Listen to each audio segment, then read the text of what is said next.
Ask you how old are you, you don't remember childbirth when you were being born. You will depend on second-hand information, and usually today we go by years. Like I was born in 1980 something, right? So then we calculate it out. Not me. One thing we get a lot is a criticism regarding the age of Aisha radhiyallahu anha, and I'm sure you face it.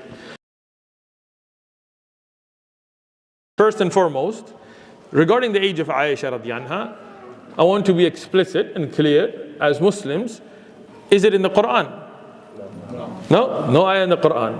Did the Prophet sallallahu alaihi wasallam, in a hadith that we consider marfu' meaning hadith that comes from the Prophet sallallahu alaihi wasallam, did he ever tell us how old he was or Aisha radhiyallahu anha was when they got married? No, right? So that's the first thing to be clear. What we consider to be wahi from the Quran or from the Prophet ﷺ does not mention the age of Aisha radhiyallahu anha. Now there is hadith in Al-Bukhari and Muslim, no doubt they're authentic, we're not saying that they're weak, where Aisha radhiyallahu anha mentions her age. And in them, as we see the hadith in Sahih Muslim, she mentioned at the time of what we would consider engagement, not marriage, not intercourse, not taking home, but engagement. In one of them she mentioned she was 6 years old.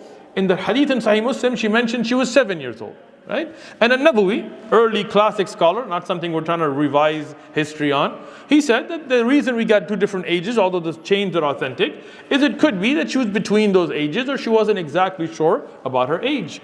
Because again, this is not to say she's a weak narrator. Na'udhu billah, Aisha is an amazing narrator in hadith. But she's reporting something she didn't see herself, right? Like if I ask you how old are you, you don't remember childbirth when you were being born.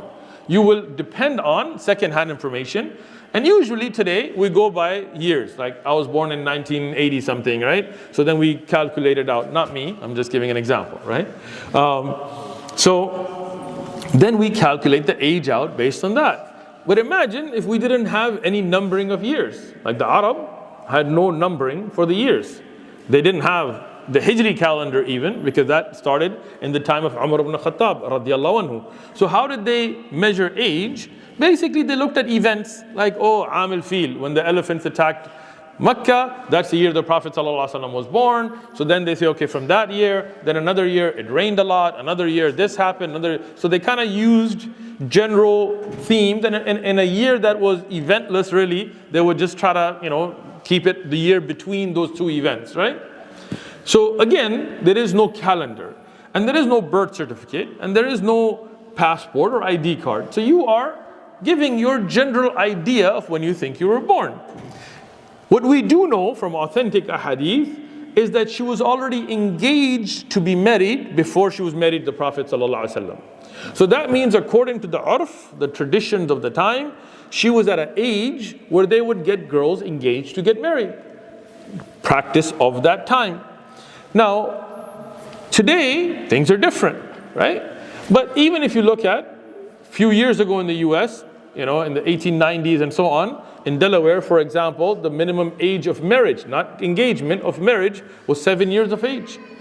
People got married legally, right? And they didn't find anything wrong with it because that was their cultural practice, right? Now, we also know Aisha radhiyallahu anha, they did not consummate the marriage. They didn't actually get into the marriage until she was physically ready. They waited, right? Nobody wants to marry young girls waits, right? But when you wait, that means you wait for her to be physically and mentally ready in accordance to the customs of that time. And then they were married, and there was no objection to that by even the mushrikeen, meaning the worst enemies of the Prophet ﷺ did not object to this. Why? Because that was in accordance with the customs of the time. So once a woman was physically ready for childbirth, whether you take it through the period or other ways, at the time they would get married. They didn't have high school and college and PhDs to do before they got married. When you look at it from a biological, natural perspective, once the physical body is ready, then there are signs nature gives that you're physically ready. Then if the customs of the time are, then you get married, right? Even if you look at today, many Countries like, we're talking about some of the brothers from southern Mexico, we're talking about that it's very, in the Chiapas, it's very common. 11-year-olds and 12-year-olds get married, right? Now today in America, that would not be legal because we've changed our laws due to our times. But to judge a past in accordance to it is presentism, right? You would be judging by a different standard that didn't exist. Now, if you look at the time of the Prophet ﷺ, when the average lifespan, depending on the area and between men and women, was between 20 and 30 years of age. So if you tell somebody you have to wait till you're 21 to get married, or 18 to get married, well, if you die at 23 or 22 or 21, when are you going to raise your kids? Right? So they got married earlier because that was their system of living.